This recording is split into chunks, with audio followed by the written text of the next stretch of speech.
అందరికీ నమస్కారం.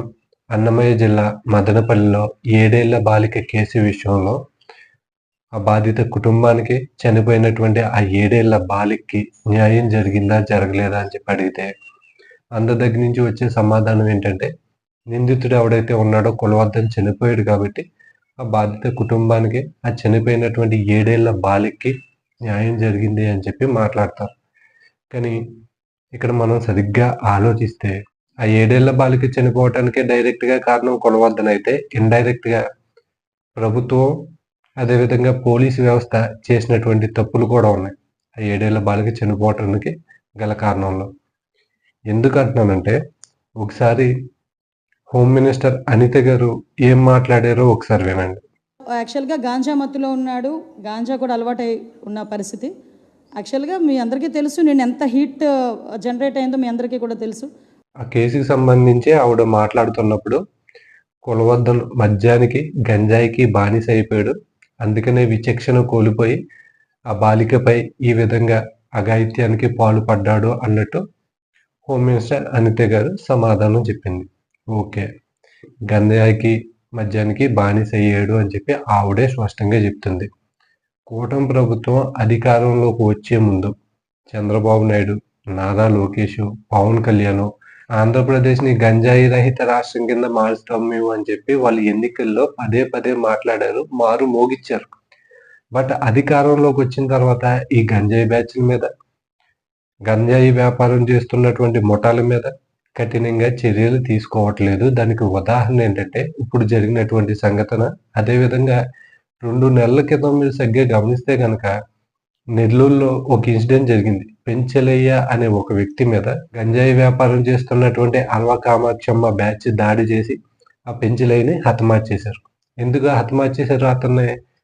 వీళ్ళు గంజాయి అమ్ముకోవటానికి అడ్డుగా ఉంటున్నాడని చెప్పి, పోలీసులకి కంప్లైంట్ ఇస్తున్నాడని చెప్పి, వీళ్ళ ఆగడాలు సాగనివ్వట్లేదు అని చెప్పి, అడ్డుగా ఉన్నటువంటి వ్యక్తిని చంపేశారు ఏకంగా.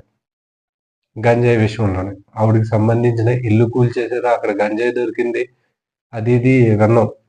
కానీ అక్కడ ముందుగానే పోలీసులు ఆ గంజాయి బ్యాచ్ మీద ఎందుకు చర్యలు తీసుకోలేదు? అంత విచ్చలవిడిగా దొరుకుతుంది అక్కడ.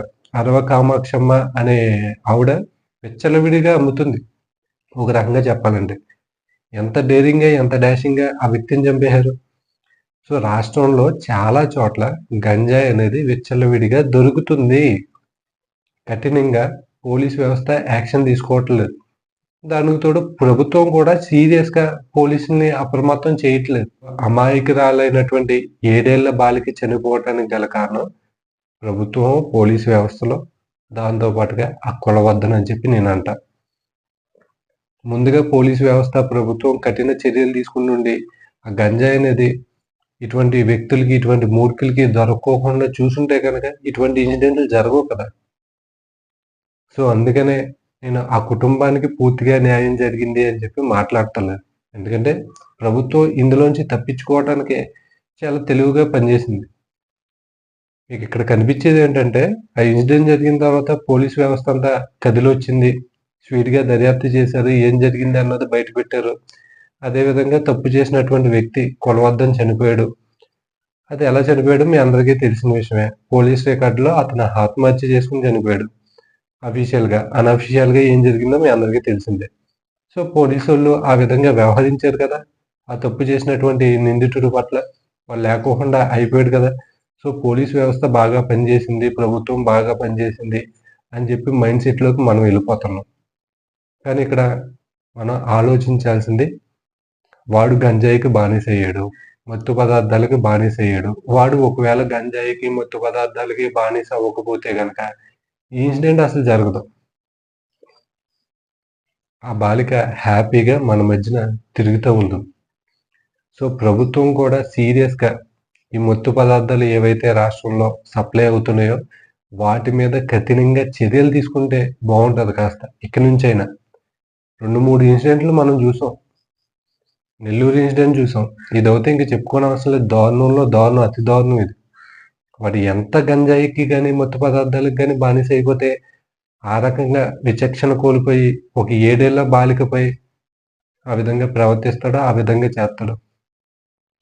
అండ్ తల్లిదండ్రులకు కూడా చెప్పే ఇంకో విషయం ఏంటంటే, మీ చుట్టుపక్కల ఎవరన్నా అంటే సైకో గాళ్ళని గుర్తించడం మనం కష్టం. ఆ సైకో గాళ్ళు మంచిగానే ఉంటారో, ఎప్పుడు ఎలా బిహేవ్ చేస్తారో తెలీదు. కానీ ఈ మద్యం తాగే బ్యాచ్ గాని, ఈ గంజాయి తీసుకునే బ్యాచ్ గాని మీకు తెలుస్తారు. మీ ఇంటి పక్కన ఎక్కడన్నా ఉంటే గనుక భయపడుకోకుండా కంప్లెయింట్ ఇవ్వండి. చుట్టుపక్కలోళ్ళందరూ కలిసి కంప్లెయింట్ ఇవ్వండి. వాడి మీద చర్య తీసుకోకపోతే గనక వీడియోలు తీసి బయట పెట్టండి. దరిద్రం వదిలిపోతది. అండ్ అలానే మీ పిల్లల్ని బయటకు వదిలేటప్పుడు ఇటువంటి ఎదవలు ఎవరన్నా చుట్టుపక్కల ఉంటే గనక జాగ్రత్తగా చూసుకోండి. మీ ఇంట్లో బయటే కాదు, మీ ఇంట్లో ఎవడన్నా తాగుబోతుడున్నా వాళ్ళ దగ్గర పిల్లల్ని వదిలిపెట్టకండి. వాళ్ళ సైకిలో ఏం చేస్తారో కూడా తెలీదు. అంత అడుమూర్ఖులుగా ఉంటారు కాబట్టి సో, మన జాగ్రత్తలో మనం ఉండటం మంచిది. సో, ఈ కేసు విషయంలో అయితే ఆ కుటుంబానికి, ఆ చనిపోయినటువంటి బాలికకి పూర్తిగా న్యాయం జరగలేదు. ఎందుకంటే ప్రభుత్వం సైడ్ నుంచి తప్పు కప్పుపుచ్చుకుంది. వ్యవస్థల సైడ్ నుంచి తప్పులు కప్పుపుచ్చుకున్నారు. నిందితుడు ఎవడైతే ఉన్నాడో వాడు చనిపోతే వాళ్ళకి న్యాయం జరిగిపోయినట్టు అని చెప్పి నేను అనుకోవట్లేదు.